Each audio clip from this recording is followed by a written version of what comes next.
Hi guys, this is Mariana, and today I'm here to talk to you about the books I read in the month of January 2019. Now, in January I managed to read 6 books. 2 of them I had already begun in 2018 and only finished now, but still that was a very good number for me, so let's get started.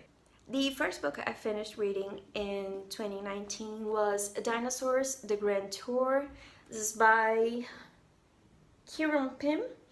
And it's basically this huge guide to dinosaurs. Sometimes I have this urge to learn more stuff about a certain topic. I get kind of crazy, like I don't know anything about this certain subject.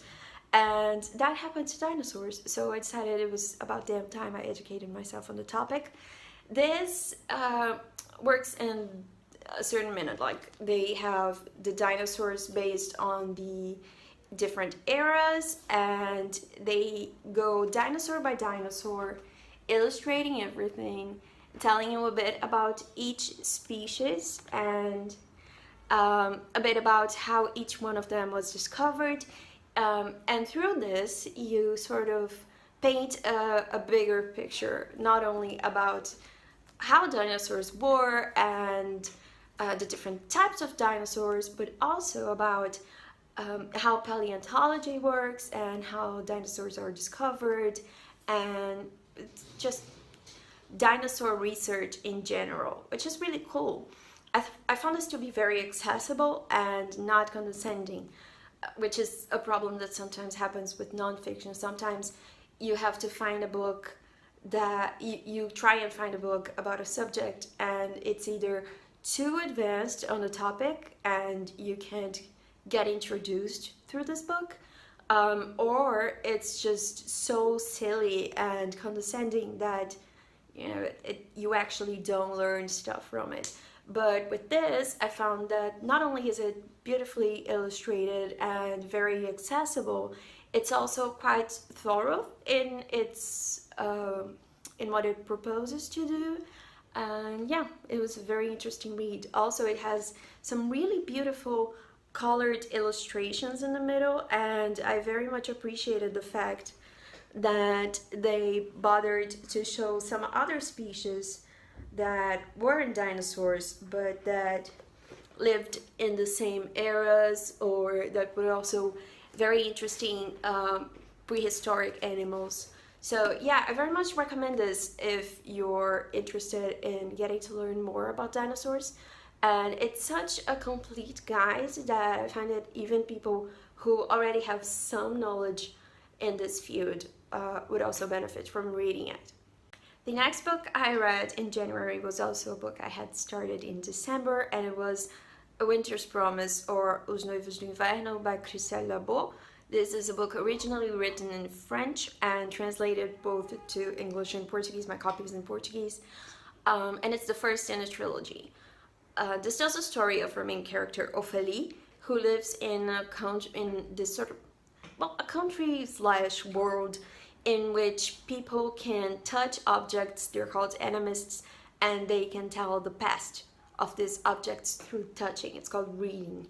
And Ophélie has this talent, and she can also go through mirrors. Like if she enters a mirror in a certain room, she can exit through the mirror in a different room and sort of teleport herself that way.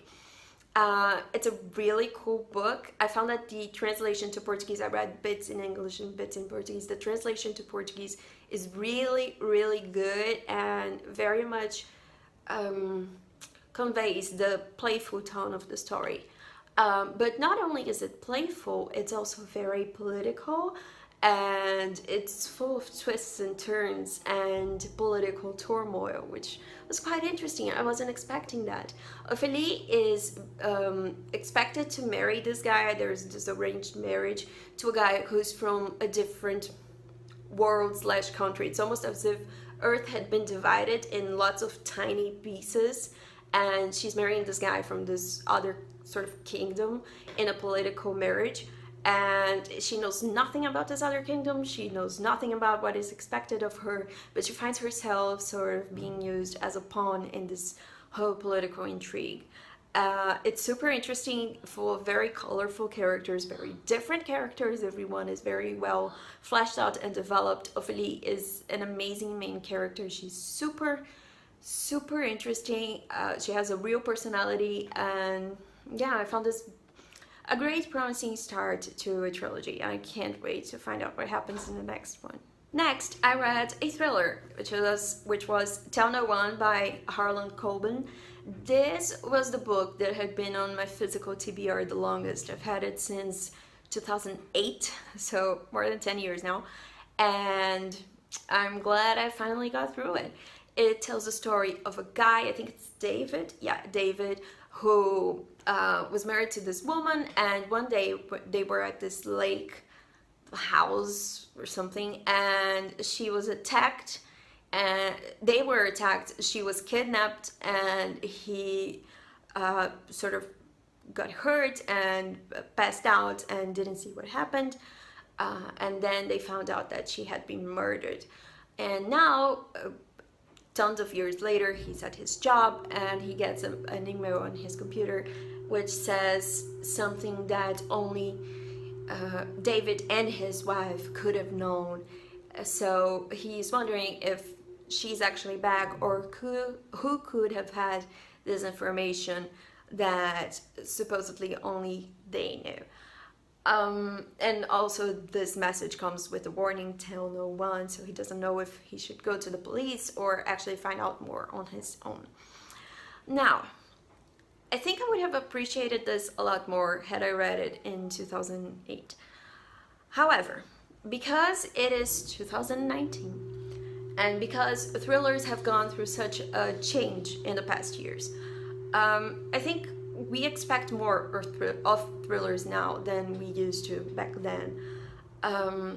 After Gone Girl especially, I think we sort of expect thrillers to sort of delve into the personalities and into the psychology of characters, and I found this to be very lacking in that aspect. David could have been any person. He is about as plain as it gets. His wife is about as plain as it gets. You don't get attached to a single character because no one has an actual real personality.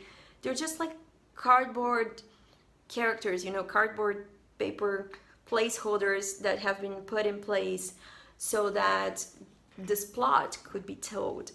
And the thing is, though the plot is alright, the mystery, the so-called mystery, is sufficiently satisfied, I found the characters to be very lacking and found myself not compelled to root for a single one of them.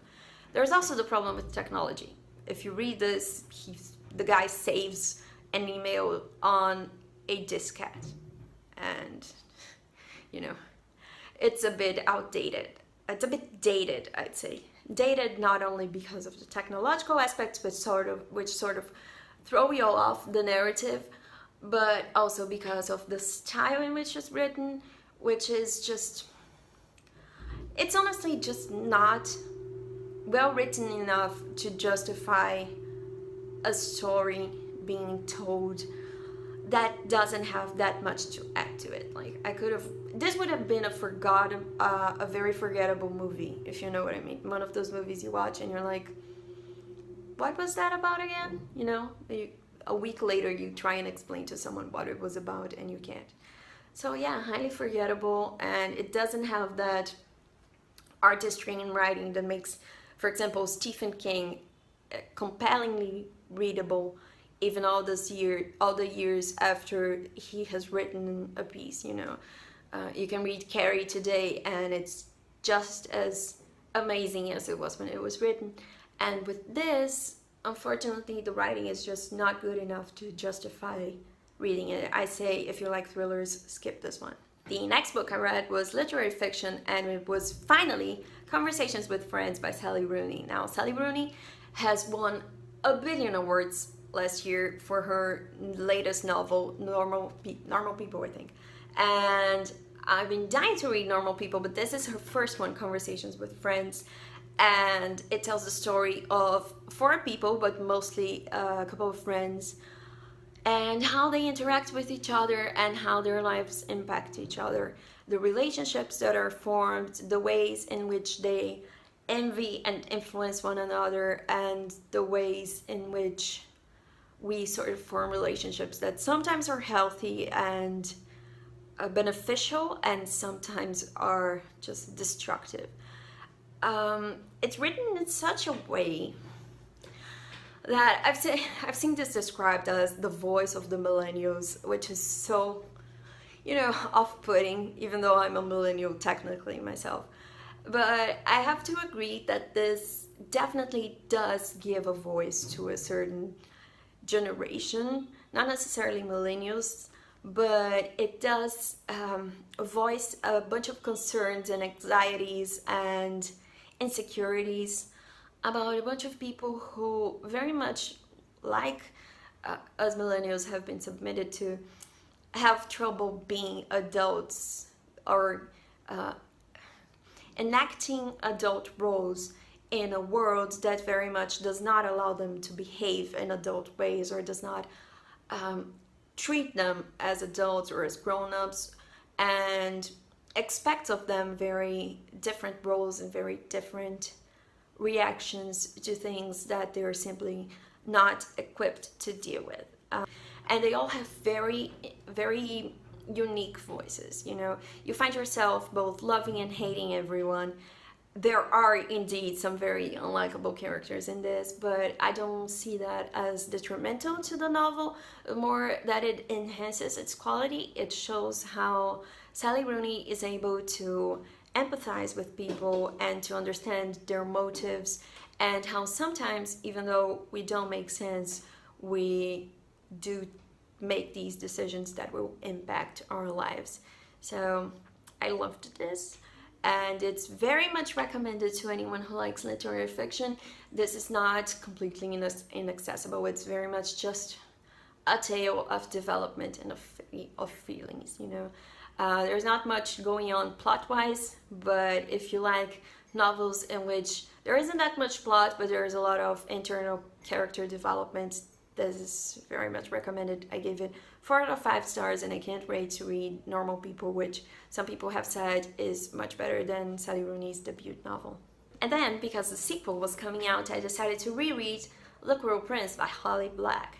This tells the story of our main character Jude and her 2 sisters, Taryn and Vivi, who used to live in the human world until one day this fairy dude shows up at their doorstep, kills both their parents, and kidnaps them and takes them to live with him on the fairy world, because he's the father, the biological father to their sister Vivi. Now, Jude wants to sort of belong in the fairy world, even though she is human and her sister is human, and what she finds out is that though Taryn manages to adapt and sort of replicate fairy behavior and to just mingle in their circles and stuff, Jude wants power. She wants to be accepted for whom she is, and she finds herself getting involved in all sorts of political turmoil in order to make that happen. This is filled with twists and turns, and though I had forgotten a lot of what had happened, I still remembered the basic plot of the book. And it was very interesting on a reread to see that Holly Black very much sets the pieces very early on for what's about to happen afterwards.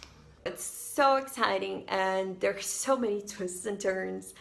I just loved it, and I even loved it on a reread. I still think this is a 5 out of 5 young adult fantasy book. And after reading The Cruel Prince, I finally picked up the sequel, The Wicked King, which is one of my most anticipated books of 2019, and I loved it.